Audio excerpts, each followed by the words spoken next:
Hello, hello. I'm Elizabeth Busby. Welcome to Discerning Marriage. Today we are talking about the most raw breakup song I have literally ever heard. This song by Taylor Swift will change the way that you think about dating. Before we get into it though, I do want to give a disclaimer that I do not espouse everything that Taylor Swift says. I don't agree with everything Taylor Swift says, but I do think that it is beautiful to be able to look at good art and separate out the wheat and the weeds. I use the analogy of a colander, like you take the colander, the thing you use for noodles, right? You like take your pot of water and your noodles and you dump it into the colander and you shake it all around. You let the water go. You keep all of the nourishing noodles that can help enrich your life. That's kind of what I do with art, pop culture, all those things. I'm doing it with Taylor's album.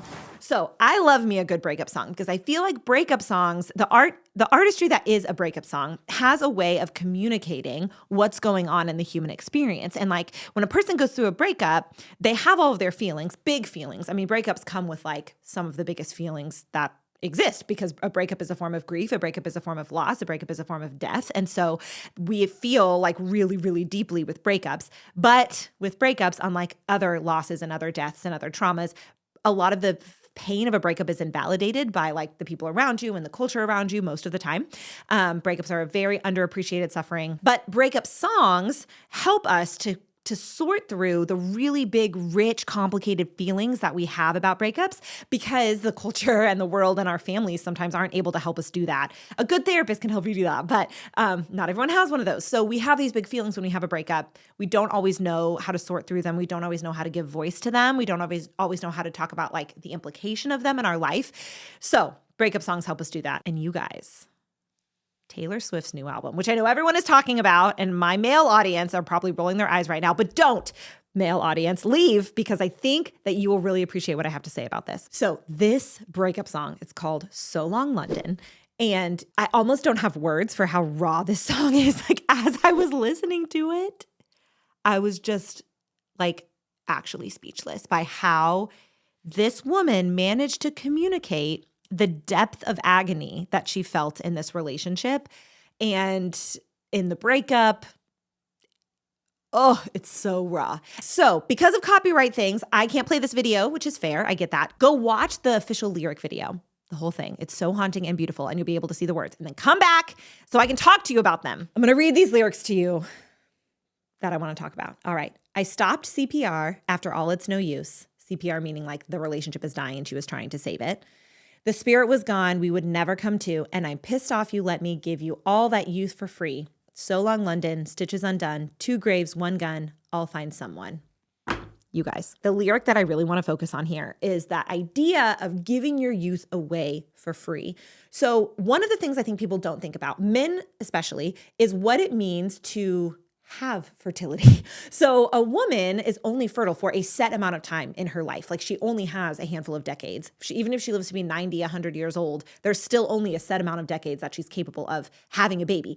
That is not true for men. Men are able to have babies like forever, but women are not able to do that. So when a woman is dating in the prime of her youth, she is basically giving you those years of fertility.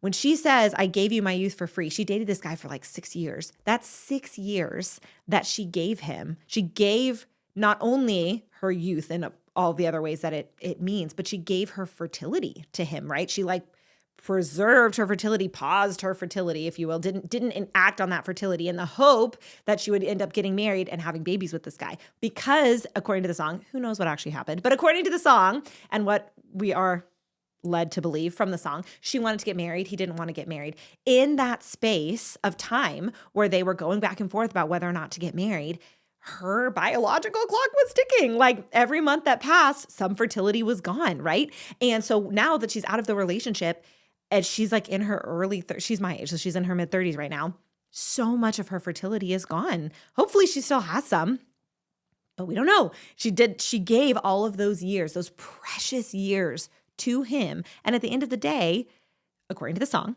again, we don't actually know what happened, but according to the song, like he didn't end up wanting to get married. So from that perspective, like if he knew that the entire time and she was holding on, hoping that he would end up marrying her, can you see how that like was super rude. Because I mean, I'm imagining he wasn't thinking about it. I'm not like saying he was being rude in his actions. We have no idea what he was thinking, but you guys, the people that I can talk to, as you guys can process your relationships and you guys can process the choices that you make, I want you to be intentionally thinking about this idea.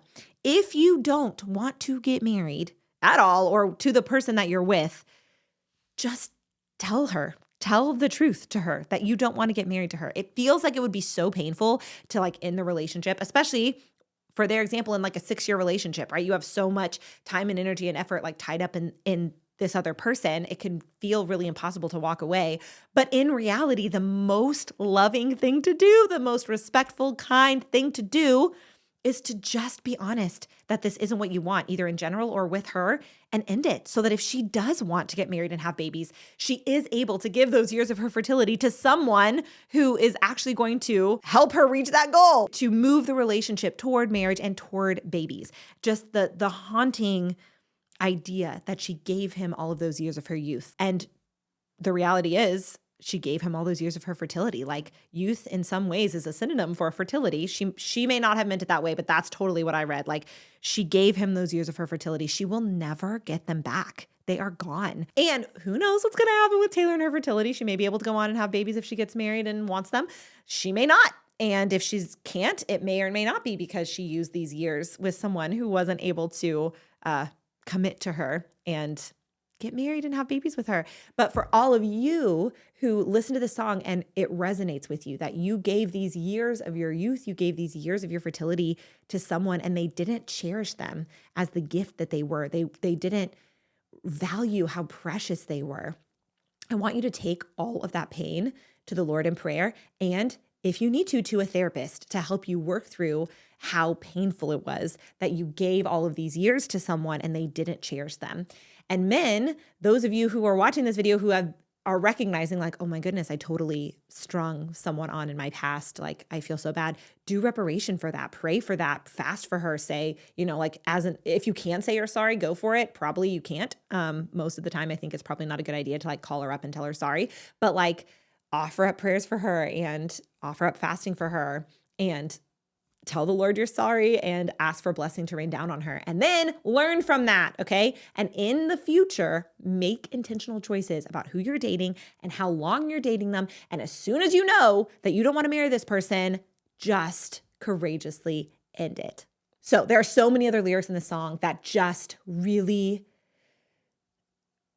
they just so beautifully espouse the angst and the longing. So if you have gone through a breakup and you haven't heard this song, go listen to the song in a place by yourself where you can like weep over the agony that you felt, but then offer that pain to the Lord, or find a good therapist who can help you walk through all of the pain that is being stirred up by these lyrics. And let's all say a prayer for Taylor. And then also say a prayer for everybody who is listening to these lyrics and recognizing that there is this ache and longing in their heart for goodness and beauty and truth. And it has been thwarted in the past through pain and painful choices and painful relationships, and that you want healing and freedom moving forward. So I hope this was helpful. You guys, I'm going to go pray for all of you watching this. Good art has such a way of cracking us open. Thank you, Lord, for the gift of good art and good artists who communicate that to all of us. And I am praying for all of you. Until next time, stay close to the heart of Jesus and be not afraid. Bye.